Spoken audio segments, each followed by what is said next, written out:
Então, galera, nesse vídeo eu vou falar qual a melhor configuração, para você conciliar o treino de jiu-jitsu com o treino de musculação.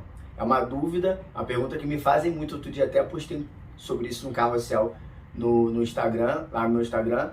Mas aqui eu posso falar com um pouco mais de liberdade, né? Já que é uma conversa aqui entre a gente. Então vamos lá pro vídeo.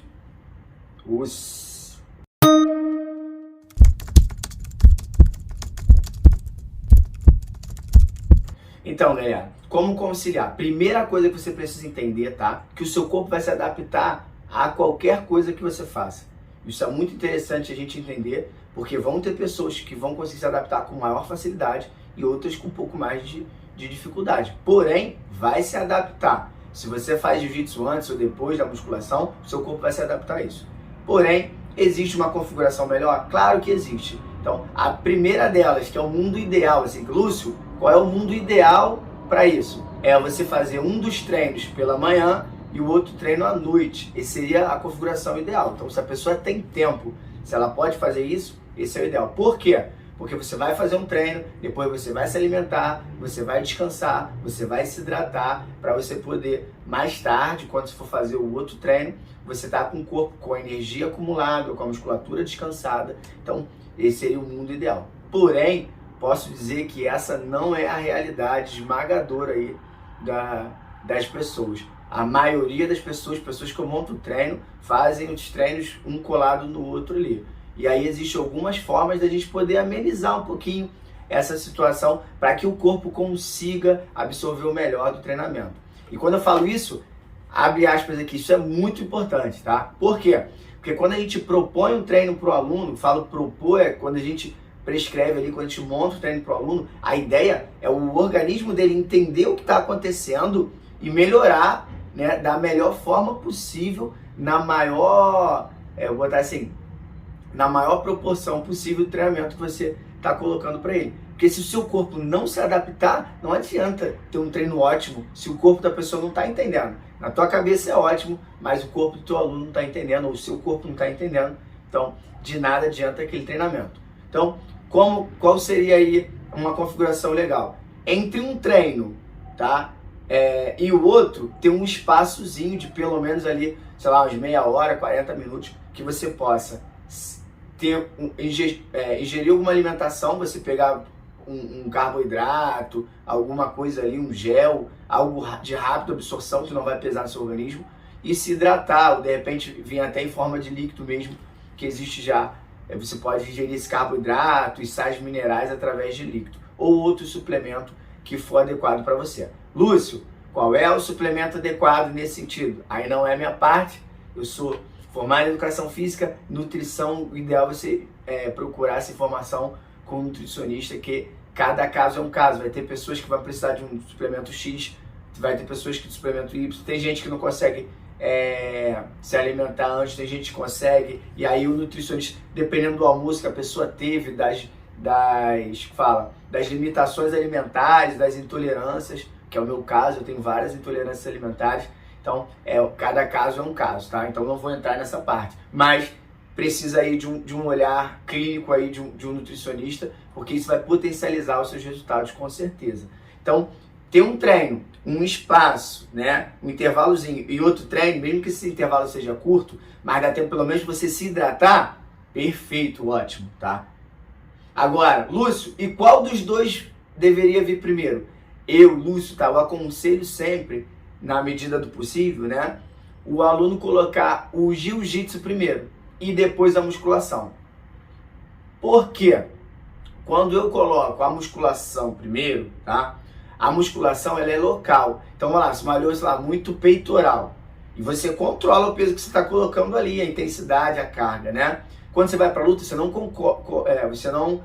controla essa carga. Você vai fazer uma luta, seu adversário vai botar uma força para passar uma guarda, a força que você vai fazer, você não sabe a força. Você não sabe se você fez uma força de 30 quilos, de 100 quilos, de 200 quilos, você não tem essa noção. Na musculação você tem. E outra coisa, se eu tô com a musculatura do peitoral cansada, fiz lá um treinamento de peito exagerado lá, forte pra caramba, e aí meu adversário, meu colega de treino começa a passar a guarda, eu tô empurrando, supinando, e nisso que eu faço essa força, ele continua botando muita pressão, minha musculatura não aguenta mais, Ninguém para nesse momento.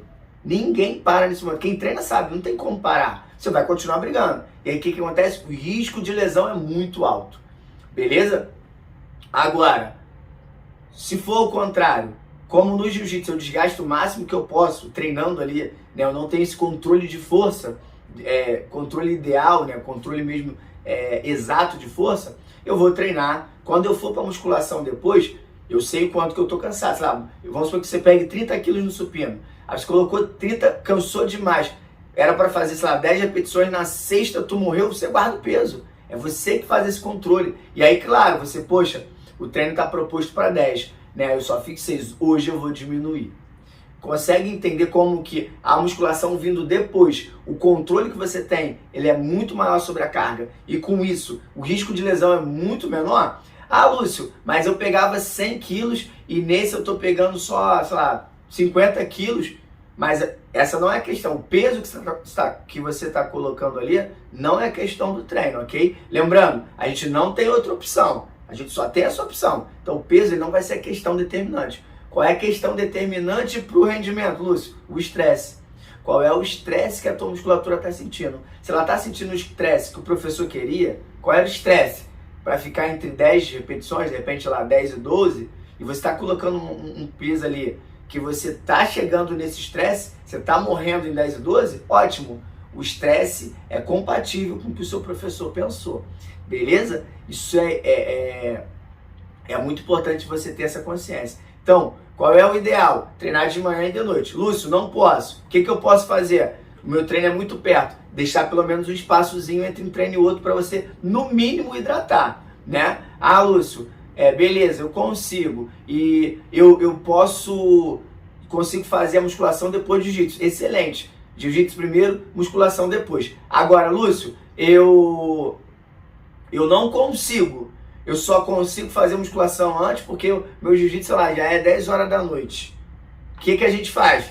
Faz o seu treino de musculação. E aí, claro, né, precisa de uma organização de treino, precisa de um planejamento de treino fantástico, extraordinário, porque senão você vai acabar se lesionando, você vai passar do ponto e aí você acaba não ganhando nada, ainda tendo risco, né, de ter que parar por causa de uma lesão desnecessária. Então, nesse caso, tá, dá para fazer? Claro que dá. Eu tenho um aluno que malha antes e treina depois, mas é a única configuração dele. O que eu faço? Estou sempre atento às respostas que ele vai me dar, a resposta que o corpo dele tá dando, que os feedbacks que ele está me dando. E com isso eu vou ajustando os treinos. E aí, claro, importantíssimo, planejamento. Isso é fundamental. Não se faz fazendo treino de qualquer jeito. Tem que ter um planejamento, tem que ter uma sequência, tem que ter uma organização, tem que ter uma lógica, né, para o organismo do aluno, para que ele possa melhorar. E esse é o objetivo. Beleza? Espero mesmo ter te ajudado, né? Se você gostou desse vídeo, comenta aí. Eu sei que algumas pessoas têm comentado nos meus vídeos aí, ficou longo demais, tal. Mas galera, a proposta do canal é essa, né? Eu sei que infelizmente a gente não consegue agradar todo mundo, porém essa é a proposta do canal. Eu sei que tem pessoas que gostam dessa configuração e é o meu projeto, né? Eu sei que eu quero trazer informação e não ficar poupando informação. Então às vezes eu tenho que abrir uma aspazinha, tenho que falar alguma coisa mais alongada. Então, mas a ideia é essa mesmo. Se por acaso ficou algum vácuo aí de informação, vê de novo, bota na pergunta aí. E toda pergunta que é respeitosa, eu sempre respondo. As perguntas que não são respeitosas, eu não respondo, acho que não cabe aí, é desnecessário. Beleza? Então te vejo no próximo vídeo. Seja extraordinário, porque todos merecem ser extraordinários no que mais vamos fazer.